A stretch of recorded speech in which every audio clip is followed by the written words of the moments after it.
Welcome back everybody, and I've now done the brown all the way around, so that just tidies up the whole box section. So it's basically blue on the inside, brown on the outside, and that kind of matches how I've kind of set about the layout in terms of framing it.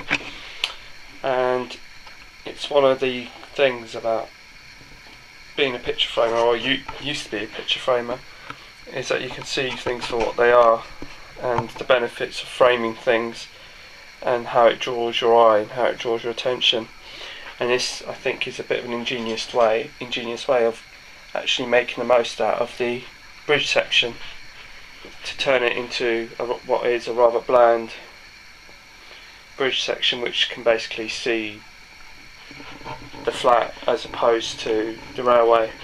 And hopefully by building this box section, and once it's in place, you'll see the effect that it has to your vision and where it draws your eyes, as opposed to you won't be seeing the kitchen anymore, you won't be seeing the microwave and all the rest of it, and it makes it hopefully far more interesting.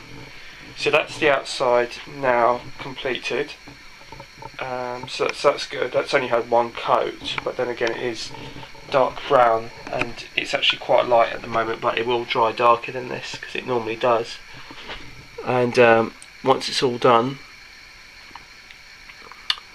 and all dried, I think it will look pretty good.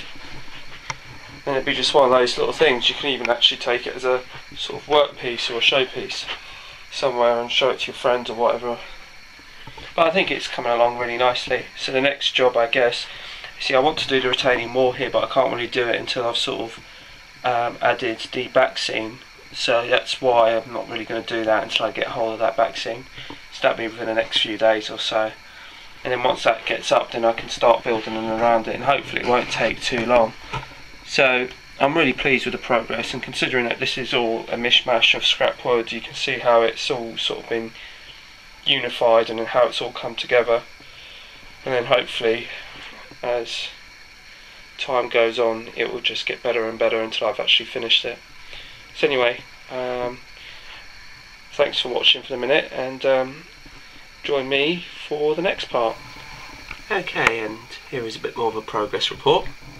And if I zoom out, you'll see that this section, seam section, is on its side. But what I've done is I've now added this section here, which is going to be the walkway, which is going to lead off down to here. So that section here has now been added to the platform. This is going to be the disused platform. Now I was going to use the Pico size, but in truth I'm not getting on with them. So I'm going to go back to my original plan, like I used at Berringer, and the matchsticks will be coming back. So that's what I'm going to be doing for the platform edging. So if I quickly show you how I've done that, the ground support, it's quite easy really. And I don't know about you, but we around here tend to get a freebie newspaper, which comes in very handy, because what I've done is I've basically cut a load of newspaper together, tacked it together with some masking tape, and then what I've then done is, to get the template that I want, I will just about show you, so stay with me. Here we are at the bridge section, and like I said, I've put my newspaper on, and then what I've done is I've run my finger along the edge of the track, all the way along, all the way along, and all the way along. And what that does is that creates a template line on the newspaper, and then what you do is you then cut along that line, and that then gives you this template, and that runs all the way along here. And then what I've done is I've got between my jigsaw and my table saw, I've cut a MDF version of this, which, if I take you there, it's this bit here. So that piece of paper has been transferred onto the scrap piece of hardboard, I should say. Now, don't worry about these two holes, because they're not actually important, and that one isn't either. It's just literally, like I said, it's just a scrap piece of hardboard that I had, and so basically I've transferred the image of the paper template onto this hardboard template. And then what I've then done is, if I turn it around, you'll see that it's glued and screwed together. So see, obviously there's one screw there, there's one screw, and then obviously there's some screws down the end here. I've also added another support on the end, which will then get painted into the brown. So basically this will get painted into the brown and blend in with the rest of that. And that basically obviously gives it rigidity, it gives it support, and also it gives it that platform for me to do some more scenic work, because this will be the sort of foundation board for the footpath. So, and all this will just basically the track then just sits, if I zoom out, it just sits in between the gaps between obviously that, and basically just sits on top of over the tracks, and becomes a nice easy removable section. Now I was originally going to put some little doweling prod in here and have a little bit sticking out, and then marry that up with what was on the bridge if it needed it, because then it could just slot in there knowing that it wouldn't move. But because it's so rigid, I found that I could just place it on the top and it's not going to go anywhere. It's not going to what's the word I'm looking for, it's not going to bend or anything, like, or buckle or anything. So that should be fine as is. So that's where we are with that. As I've shown you before, this is how it just sits in the actual bridge section itself. It's just nicely, neatly tucked in there, just sits in, so it's not going to go anywhere. And if I take you inside, and we'll show you just how, you can see where the hardboard goes as far as, so it doesn't actually get, so that will give me a nice little ballasting line for when I do the ballasting of the track, and that can come up to there and run the fence all the way along there. The footpath will probably just come along here and then sort of veer off into the right somewhere, into some woodland. There is going to be a back scene. As you can see, there is no microwave. You can't really see the kitchen. If I spin it around, you can't really see it. So that covers that. And as we come over here, you'll see the station platform on the left. And like I said, I was going to use the Pico sides, but that isn't really working out for me, so I've decided to go back to the matchstick idea. So there's going to be another little side in here, and then, like I said, all of the platform will be overgrown and all the rest of it. Like I said, as if Dr. Beecham had done his work here. I have actually today got I've got a back seam, and I've got some plasticard as well, so hopefully we'll be making the wood, the retaining wall along here, and the back seam that will run along on this side of it, and we're going to see how far around it goes and see how I'm going to blend it all in together, and hopefully it'll all work a treat, and then we'll see how we get on tomorrow.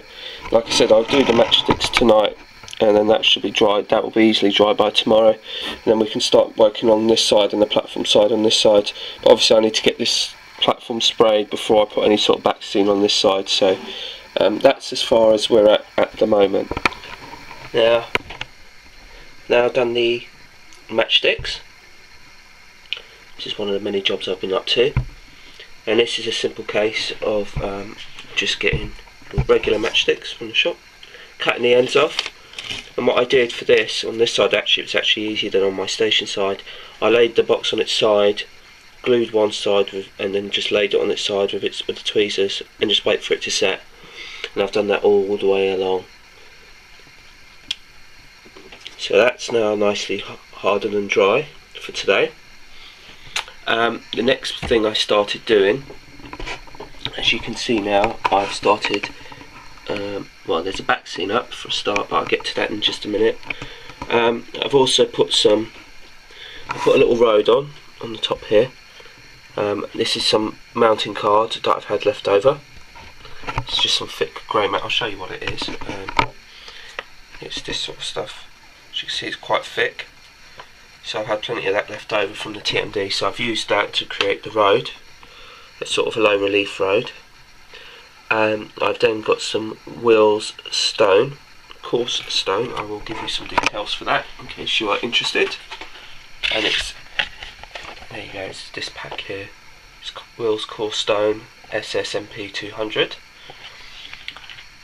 So I've started doing that as well, and as I have shown you in the past, I've basically used a paper template for this and then transferred it onto the card. Now, as you can probably see, if I show you along this bit here, it's the retaining wall. It's got one layer of thick mounting card, and then the stone, which is here, adheres to that. So that's what I've done here.